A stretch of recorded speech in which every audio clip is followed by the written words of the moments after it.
Here are the 5 most essential tips if you're wanting to run outside this winter. First things first, and most important, layering is difficult. As you start running, your body will begin to heat up, and if that heat can't escape through all of the layers you put on because it's freezing outside, you'll be worse off than if you just left that extra layer at home. Trust me. Second, on the topic of layering, what you won't regret putting on is a toboggan or just something to cover your ears and a nice pair of gloves. Your hands and ears will get coldest first, I promise you. And to cover your head and ears, a huge bonus, if you can afford it, is a balaclava. I've worn it in almost all of my videos. It keeps my whole head warm. This one's from Saucony. I'm not paid, I'm not sponsored, although I would love to because I love their products. I've tried a lot of balaclavas on. They're hard to breathe in and sometimes way too warm. This one is perfect.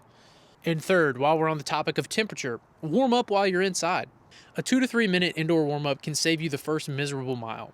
Why? Well, it loosens up the muscles, it gets your heart rate up, and this makes the cold shock way less intense. You actually enjoy the run much sooner rather than waiting 20 to 30 minutes into your run. And fourth, because it's cold outside and often darker, you might not think about hydrating, but hydrating is just as important in the winter than it is in the summer. You can lose just as many electrolytes in the winter, you just don't feel thirsty. Cold air still dries out your breathing, sweat evaporates faster, and dehydration hits even harder.